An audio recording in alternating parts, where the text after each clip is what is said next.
I take 2 weeks of awareness regarding the good health practices, how to improve nutrition level in the child and mother, how to improve anemia levels, how to reduce anemia levels in the district and the state level. This is a Government of India program, and today we are concluding this program.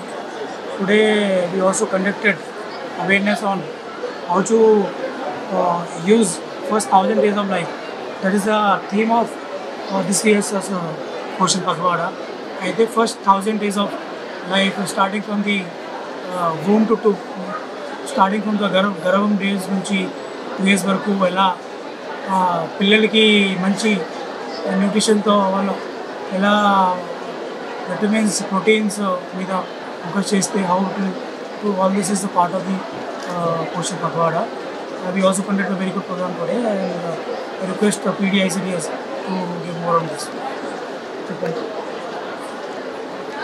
DRDA sir తర్వాత principal madam కూడా ఇక్కడ పాల్గొన్నారు.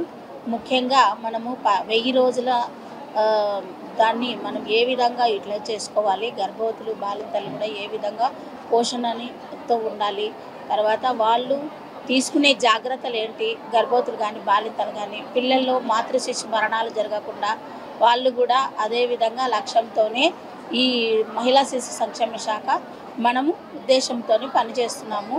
అదేవిధంగా బాల్య వివాహాలు కూడా జరగకుండా చూసుకునే బాధ్యత కూడా మాదే ఉంది. తర్వాత న్యూట్రిషన్ కిట్ ద్వారా వాళ్ళందరి కూడా ఆరోగ్యాలు మెరుగుపరిచే విధంగా మన ప్రభుత్వం వాళ్ళు కూడా న్యూట్రిషన్ కిట్ని ఎన్నో ఖర్చుతోని మనకందరికీ కూడా అందజేస్తున్నారు. అవి కూడా వాడుకుంటున్నారు. తర్వాత బాలామృతం కూడా ఇస్తున్నారు బిలో 3 years పిల్లలకి. తర్వాత 3 to 6 years పిల్లలకి కూడా ఒకరోజు భోజనం పెట్టి తర్వాత పాలు గుడ్డుతోని మంచి ఆహారం భోజనంతో కూడా వాళ్ళని రక్షిస్తున్నారు. తర్వాత మాల్న్యూట్రిషన్ పోషకాహార లోపం లేకుండా వాళ్ళు అండర్ వెయిట్ బరువు తక్కువ ఉన్న వాళ్ళు కానీ, తర్వాత పొట్టిగా ఉన్న వాళ్ళు కానీ, తర్వాత వ్యాస్టింగ్ ఉన్న వాళ్ళు కానీ, ఎత్తుకు తగ్గ బరువు ఉన్న పిల్లలు కానీ లేకుండా మన దగ్గర కూడా అందరూ కూడా మంచి నార్మల్ వెయిట్తోని బరువుగా ఉండేటట్టుగా మనము పిల్లలకి అందరికీ కూడా తల్లిదండ్రులకు అవేర్నెస్ చేసి తర్వాత ప్రతి నెల బరువులు తీసి వాళ్ళకందరికీ కూడా అవగాహన కల్పించి బాల్య వివాహాలు జరగకుండా పోషకాహార లోపం లేకుండా మన జిల్లాని తీర్చిదిద్దాలని మేమందరం కూడా కృషి చేస్తున్నాము. సార్ వాళ్ళ సహకారంతో ముందుకు నడుస్తున్నాము.